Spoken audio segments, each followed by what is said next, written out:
Ouzbek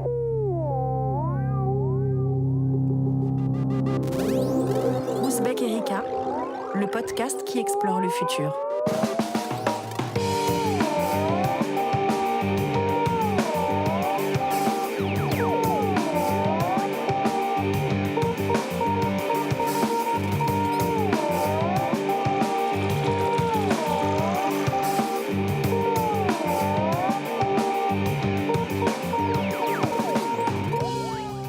Salut les turfos et bienvenue dans cette nouvelle émission d'Ouzbek Erika, l'émission qui explore le futur.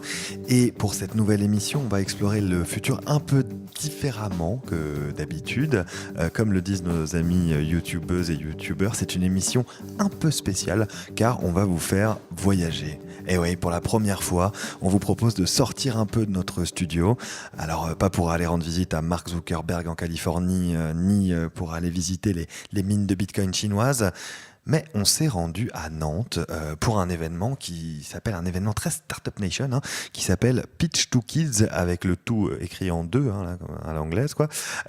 Donc un event très très très Startup Nation. Et si on est sorti, c'est grâce à Romane Munier, qui est à côté de moi dans ce studio et qui va nous en dire un petit peu plus, et qui passe d'ailleurs pour une fois devant le micro, car c'est elle qui gère généralement la régie de notre merveilleuse émission. Salut Romane. Salut Guillaume. Alors Pitch to Kids, qu'est-ce que c'était? Pourquoi t'es allée là-bas? Qu'est-ce qui se passe? Alors Pitch to Kids, en fait, c'est un après-midi complet qui est consacré à des enfants et des entrepreneurs, des inventeurs, des start-upers, etc. Donc en fait, ces gens-là, ces intervenants, ils viennent pour pitcher un projet. D'accord. Le projet sur lequel ils travaillent actuellement, etc. Et ils viennent expliquer comment ça se passe au quotidien, ce qu'ils font exactement aux enfants. Entre 7 et 12 ans. D'accord. Des enfants entre 7 et 12 ans qui sont là pour écouter. C'est quoi? C'est n'importe quel type de projet? Genre, hey, j'ai monté une boîte pour faire du ciblage publicitaire. C'est super. Eh ben non, pas exactement. Voilà, en fait, à chaque fois, les après-midi sont consacrés à un thème. Donc là, on a été particulièrement intéressés sur ce thème-là, puisque c'est sur l'égalité homme-femme dans l'entreprise ou dans les métiers, en fait. Et ça commençait par une conférence qui est dite inspirante et qui permet aux enfants de comprendre toutes les problématiques autour des inégalités hommes-femmes. Ok. Et donc ça se passe comment? Enfin, on va entendre donc ton reportage là-bas, puisque comme je l'ai dit, on va voyager. Comment ça se passe concrètement dans cet après-midi? Alors en fait, les enfants arrivent en début d'après-midi, les parents les abandonnent avec comme dans une enfants. piscine à bulles, mais c'est un petit peu plus malin, a priori. Voilà. Mais c'est tout aussi ludique, puisqu'en fait, on va avoir à chaque fois 4 intervenants, donc 4 projets qui sont présentés. Et à chaque fois que les intervenants présentent leur projet, il va y avoir des systèmes de jeu, des dessins, etc. Donc là, dans le reportage qui a été enregistré à Nantes, on va en entendre 3 sur 4 de ces projets. La première personne qu'on va entendre nous présente la première agence de publicité féministe. Le deuxième, c'est un serious game en réalité virtuelle, donc ça parlait beaucoup plus aux enfants, ils avaient le casque, etc. Ça a dû leur plaire, ouais. Et qui est en fait un programme qui aide à lutter contre les préjugés en entreprise. Et la dernière personne qu'on entend dans le reportage, c'est une déléguée départementale aux droits des femmes et à l'égalité. D'accord. Donc c'est quelque chose d'assez structuré, d'assez organisé. C'est une association qui organise ça, c'est ça? Oui, c'est ça. En fait, on était en contact avec Olga, qu'on entend à l'intérieur du podcast, qui est la cofondatrice de Pitch to Kids. D'accord. Et qui organise ça de manière assez ludique, puisque les enfants n'ont pas que des moments d'écoute. Il y a aussi des moments de jeu, des moments où ils apprennent à se connaître un petit peu. C'est un moment d'échange en fait, et de convivialité, entre les enfants. D'accord. À la fin de chaque projet, on leur demande de dessiner en fonction de ce qu'ils ont compris, pas compris. Donc des fois, il y a des enfants qui sont très inspirés, d'autres qui vont rendre page blanche en mettant juste un nom ou un prénom. Et à la toute fin de la journée, ils doivent voter pour le projet qui les a plus convaincus en fait, et le projet qui leur plaît le plus. D'accord. Alors juste avant de se plonger dans le reportage et dans les sons que tu as ramenés de Nantes, la typologie un peu de ces enfants-là, c'est pas des enfants, on va dire que c'est des enfants qui ont déjà un niveau d'éducation et des centres d'intérêt relativement élevé. C'est des enfants de quoi? De classe moyenne supérieure? On est plus sur ou c'est plus varié que ça? Je sais pas, j'y étais pas. En fait, les premières séances, ils avaient très peu d'enfants. Donc là, moi, je suis arrivée à la 8e édition. Ils en ont une vingtaine d'enfants qui participent.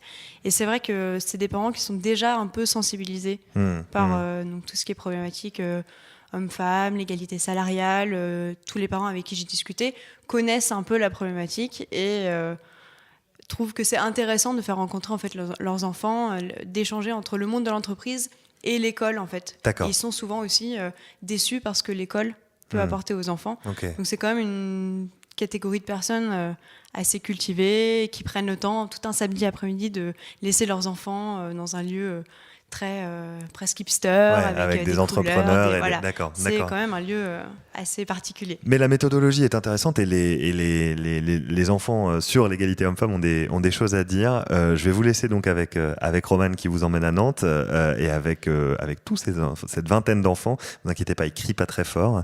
Et puis on se retrouvera la semaine prochaine pour une nouvelle émission.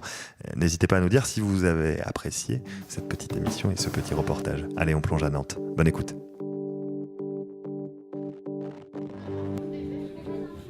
J'ai envie d'écrire, je suis pas contre le droit des femmes. Pourquoi ? Les femmes, elles ont le droit de faire ce qu'ils veulent. Et ceux qui veulent pas, et ceux qui sont pas d'accord, et c'est pas très sympa. Donc je suis avec le droit des femmes.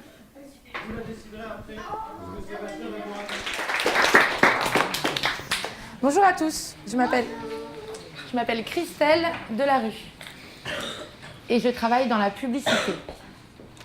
Dans la publicité, les femmes font quand elles mangent des yaourts. Dans la publicité, les hommes sont des experts. La publicité est sexiste et il y a beaucoup de stéréotypes.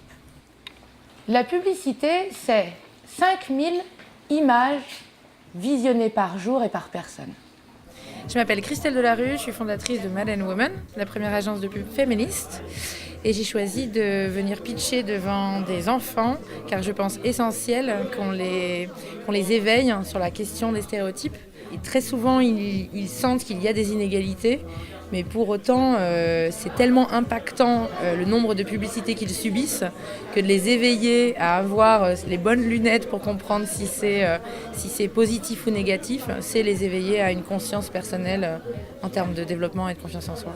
Donc mon travail, c'est de proposer un autre rééquilibrage où les marques vont devoir assurer qu'il y a plus de femmes, que toutes les femmes sont représentées, au même niveau que l'homme. Il ne faut pas non plus inverser la tendance, mais qu'on soit à égalité, qu'on puisse être naturelle et pas parfaite.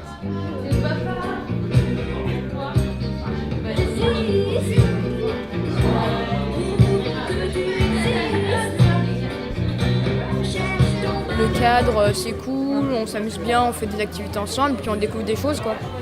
Et à chaque fois, c'est pas trop compliqué à comprendre ? Non, ça va. Parce que c'est expliqué et c'est facile à comprendre pour les enfants. Et aujourd'hui, le thème, c'est quoi ? L'égalité homme-femme. Et pourquoi c'est intéressant pour toi de venir parler de ça ? Parce que je trouve qu'en ce moment, il y a pas mal de discrimination et je pense que c'est important. Alors t'as pas d'idée ? Tu notes vraiment ce que tu veux, hein. Tu peux juste noter le nom. Les enfants, après chaque présentation de projet, doivent dessiner ils ont le temps d'une chanson pour dessiner ce qu'ils ont compris du projet. Là, ça se termine et ça montre bien comment les enfants s'emparent du sujet et le dessinent avec leurs propres mots. On va pouvoir ramasser les dessins. Là, je viens de redécouvrir les dessins et je me rends compte en fait qu'ils pourraient déjà travailler à l'agence. Parce que quand je vois les dessins, c'est immédiat. Je me rends compte que la logique des top modèles, justement quand je disais qu'il n'y a que les images qui montrent une beauté fatale comme Mona Chollet, mais une beauté parfaite, ça les choque le plus parce que quand je leur dis que c'est 1% de la population mondiale qui a ce corps-là, on sent bien les limites et les petites filles. Et comme là, il y a des dessins de petits garçons qui montrent des gens normaux avec différentes couleurs de peau, différents corps. Donc je pense que c'est essentiel de montrer des réalités. Et je pense que dans nos réalités, il y a de la beauté. Il n'y a pas besoin d'inventer un monde qui n'existe pas. Je trouve ça vraiment perturbateur. Et je notais des garçons comme des petites filles qui parlaient de la discrimination faite aux femmes et notamment des injonctions sur la beauté qui sont les plus lourdes en fait pour les femmes aujourd'hui. Quand on parle du droit des femmes, c'est tout ce qui concourt à la protection des femmes et la lutte contre les violences faites aux femmes. Alors vous le savez peut-être, vous ne le savez peut-être pas, mais une femme meurt tous les 3 jours des coups de son conjoint ou de son ex-conjoint. Et des gens comme moi, ils sont là pour essayer de trouver des articulations, des solutions, des alertes pour que ça n'arrive pas. Oui ? Mais je crois qu'il y a un chanteur assez connu qui a été sa femme. Oui, absolument, il s'appelle Bertrand Cantat. Alors, je ne vais pas rentrer dans les faits divers parce que ça n'a aucun intérêt, que je ne suis pas là pour ça. Qu'est-ce que tu as retenu de cette conférence-là ? Que c'est pas normal que les femmes elles soient autant, on va dire, maltraitées et que si on votait pour Valérie, il y aurait moins, je pense qu'il y aurait moins d'agressions et tout ça. Communément, souvent, quand il va falloir passer au grade supérieur, ça va demander peut-être un peu plus de travail. Et souvent, on considère qu'une femme, parce qu'elle a des obligations familiales, parce que peut-être qu'elle va avoir des enfants qu'elle n'a pas encore eu, etc., ça va être plus compliqué. Et donc c'est tout ça, c'est sur tous ces sujets-là qu'on lutte. Et donc nous, comme on est une entreprise du numérique et qu'on a des gens qui font de la VR, de la réalité augmentée, de la réalité virtuelle, on a décidé de faire ça à travers une application que va rapidement vous présenter Alban. Moi, je vois pas pourquoi les femmes devraient être moins payées parce que elles sont pas supérieures, mais elles sont pareilles. On est des êtres humains et on est censé avoir les mêmes droits que les hommes. Je suis tout à fait d'accord avec ce que vient de dire Alice. Je vois pas pourquoi les hommes auraient plus de droits que les femmes ou l'inverse. Mon fils, il est un peu curieux de beaucoup de sujets qui ne sont pas abordés à l'école. Il y a deux façons de voir les choses. La première, c'est qu'on trouve qu'ils sont infects avec leur petite sœur et donc on voulait aussi que ça revienne un petit peu à la normale dans leur tête à la maison. Cette démarche un petit peu de savoir inverser lui correspond et rentre dans ma démarche pédagogique. On n'imagine pas avec ma femme un monde où nos enfants ne sont pas dans la normalité de ce que doit être la relation homme-femme. Et plus tôt ils le font, mieux c'est, quoi. Donc pour nous c'était super important qu'ils fassent ça. Et ça tenait encore plus à ma femme qu'ils puissent les deux garçons participer à ça. Lui s'est posé la question s'il était macho ou pas. Déjà, ça veut dire qu'il avait le recul nécessaire pour se dire, oui, il constate des inégalités et voilà, du coup ça l'interpelle et c'est bien d'avoir des lieux où il peut en discuter avec des gens de son âge et dans un cadre qui est en plus qui correspondent à des méthodes de travail aussi qui lui seront utiles à l'avenir, qui lui correspondent déjà en fait, plus que ce qu'on propose à l'école. Comme on aime dire, c'est une éducation sur le futur qu'on ne va pas forcément retrouver au sein de l'école, parce qu'on va plutôt être sur des théories mathématiques ou de français. Et ici, on vient parler des projets qui sont en train de se créer aujourd'hui, donc qui seront les projets qu'on vivra et qu'on utilisera en tout cas demain. Et donc, c'est une éducation sur le futur qui plaît aux parents, parce qu'ils sont parfois démunis aussi face à ces nouvelles technologies qui arrivent très vite. Et ils ont besoin qu'on vienne aussi expliquer à leurs enfants comment ça fonctionne et de développer un esprit critique aussi, c'est très important. Les projets. Sébastien, ça va être le projet numéro 1. Valérie, le projet numéro 2. Qu'est-ce que ça vous apporte à vous de venir pitcher devant des enfants de 7 à 12 ans ? Alors moi, ça m'intéresse je pense que tous les deux, ça nous intéresse d'avoir leur retour, de voir leur regard qu'ils peuvent avoir, parce que c'est les futurs employés, les futures personnes qui vont venir travailler dans les entreprises. Et ça nous intéresse de voir comment ils réagissent aujourd'hui, pour peut-être nous se poser les bonnes questions aussi sur comment on doit amener les choses pour favoriser l'égalité hommes-femmes au sein de l'entreprise. Donc c'est intéressant. Moi, au début, dès qu'on a présenté les deux premiers projets, j'aurais voté pour le numéro 4, mais après, dès que j'ai vu le dernier, Le dernier, c'est celui qui parle de quoi ? C'est en gros, on a fait une petite pièce un peu, où en gros, on a appris que les femmes, du coup, ils recevaient moins de salaire que les hommes. Et en gros, tu vas sur une application pour ensuite t'inscrire sur un cours pour apprendre à négocier, pour avoir plus de salaire. Donc toi, tu vas voter pour ça ? Oui. Juliette, tiens. Est-ce que tout le monde a eu son bout de papier ? Oui. Oui ? Non ? Qui a pas eu de papier ? 4, 3, 2, 1. À voter. À voter. T'as choisi quel projet, toi ? Moi, j'ai choisi le projet numéro 3.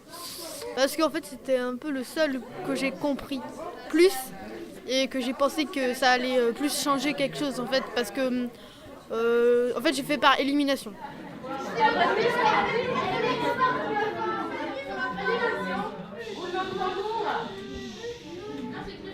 À la fin de la journée Pitch to Kids, hormis le goûter tant attendu par les enfants, c'est aussi le vote. Les enfants ont voté pour le projet numéro 3, l'agence de publicité féministe.